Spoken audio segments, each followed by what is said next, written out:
English grammar လေ့လာတာအရန်ကိုခက်ပါတယ်။ဒါပေမဲ့အခုကျမပြောပြမယ့်အဆင့်9ဆင့်အတိုင်းတကယ်ချင်းလိုက်လုပ်မယ်ဆိုရင်အခြေခံ grammar ကိုအချိန်ခဏလေးအတွင်းကျွမ်းကျင်လာမှာဖြစ်ပြီးတော့အင်္ဂလိပ်ဘာသာစကားကိုပါပိုင်နိုင်နဲ့ပြောနိုင်လာမှာဆိုတာသိကြပါတယ်။ဒါဆိုရင်အဲ့ဒီအဆင့်9ဆင့်ကဘာတွေဖြစ်မလဲဆိုတာအခုပဲကြည့်လိုက်ရအောင်နော်။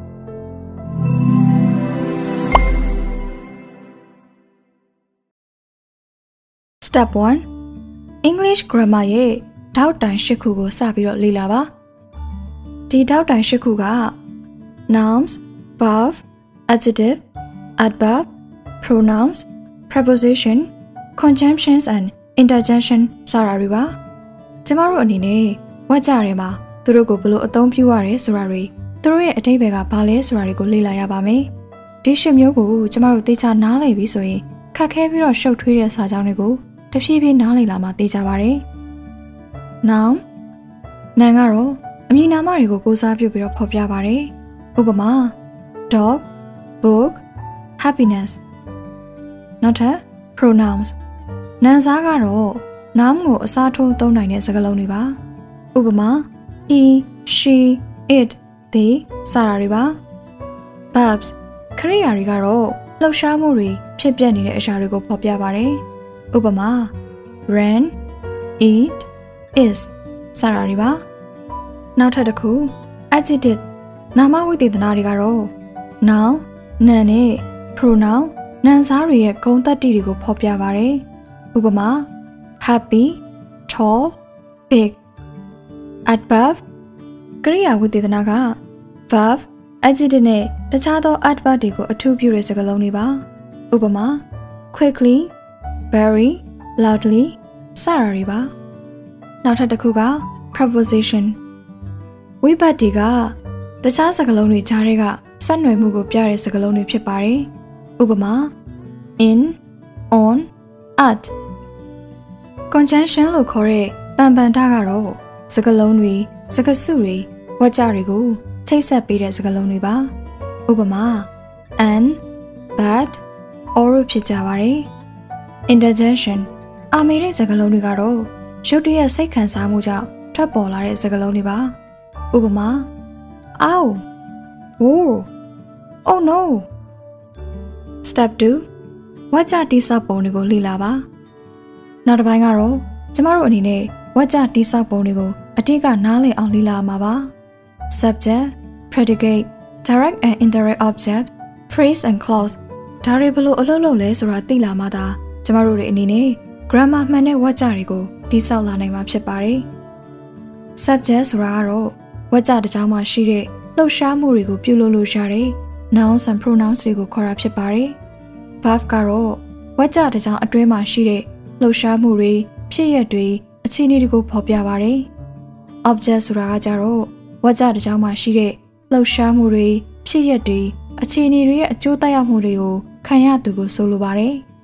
ဒီနေရာမှာဥပမာ simple sentence လေးနဲ့ရှင်းပြပါမယ် She runs သူမပြေးတယ်ဒီစာကြောင်းမှာဆိုရင် subject က she verb က runs နောက်ထပ် simple sentence ကတော့ He reads a book သူစာအုပ်တစ်အုပ်ကိုဖတ်နေတယ်ဒီစာကြောင်းမှာဆိုရင် subject က he verb က read object ကတော့ a book Step 3 verb tense တွေကိုလေ့လာပါ verb တွေဟာအချိန်ပြောင်းတဲ့ပုံမှာမူတည်ပြီးတော့အများကြီးပြောင်းလဲနိုင်ပါတယ်ဒါကြောင့်ကျမတို့တွေအနေနဲ့ verb tense တွေကိုမဖြစ်မနေလေ့လာပါမယ်အခြေခံ verb tense တွေဖြစ်တဲ့ present simple, past simple, simple future ဒါတွေကိုအရင်လေ့လာပါပြီးမှပို့ပြီးတော့ရှုပ်ထွေးတဲ့ present perfect, past continuous, future perfect စတာတွေကိုဆက်ပြီးတော့လေ့လာလို့ရပါတယ်ပထမတစ်ခုဖြစ်တဲ့ present tense အခုဖြစ်ပျက်နေရတယ်ဒါမှမဟုတ်အမြဲတမ်းပုံမှန်ဖြစ်ပျက်နေတာတွေမှာသုံးပါတယ်ဥပမာ I eat ငါစားတယ် She plays သူမကစားတယ်နောက်ထပ်တစ်ခု past tense past tense ကိုတော့အရင်ကဖြစ်ခဲ့တဲ့အကြောင်းအရာတွေကိုပြောခြင်းသုံးပါတယ်ဥပမာ I ate ငါစားခဲ့တယ် They play သူတို့ကစားခဲ့ကြတယ် future tense ကိုတော့နောင်ခါဖြစ်မဲ့အရာတွေ အနာဂတ်အကြောင်းတွေကိုပြောမယ်ဆိုရင်သုံးနိုင်ပါတယ်။ဥပမာ I will eat ငါစားလိမ့်မယ်။ She will play သူမကစားလိမ့်မယ်။ Present continuous tense သူရောလက်ရှိအချိန်တွင်းမှာဖြစ်နေတဲ့အရာတွေဖြစ်ရပ်တွေကိုပြောခြင်းသုံးပါတယ်။ဥပမာ I am eating ငါစားနေတယ်။ They are playing သူတို့ကစားနေကြတယ်။ Step 4အသုံးများတဲ့ဝါကျဖွဲ့စည်းပုံတွေကိုလေ့လာပါဒီမှာတကယ်ချင်းသိထားမှာတခုကအင်္ဂလိပ်ဝါကျအများစုကိုစကားလုံးအထားအသူပေါ်မူတည်ပြီးတော့ခွဲခြားတာဖြစ်ပါတယ်အသုံးအများဆုံးဝါကျဖွဲ့စည်းပုံတွေကတော့တကယ်ချင်းတို့အားလုံးရင်းနှီးပြီးသားဖြစ်တဲ့ subject verb object SVO နဲ့ subject verb complement SVC စတာတွေပါကျမတို့တွေအနေနဲ့ဒီလိုမျိုးဝါကျတိဆောက်ပုံတွေကိုသိချလေ့လာမယ်ဆိုရင်vocabulary ဘိုင်းမှာတိုးတက်လာမှာဖြစ်ပြီးတော့ရှုပ်ထွေးတဲ့ဝါကျတွေကိုလည်းအလွယ်တကူနားလည်လာမှာသိကြပါတယ်။ work order စကားလုံးအထားသူအယူအရှင်းဆုံးနဲ့အသုံးအများဆုံး work order စကားလုံးအထားသူကတော့ subject verb object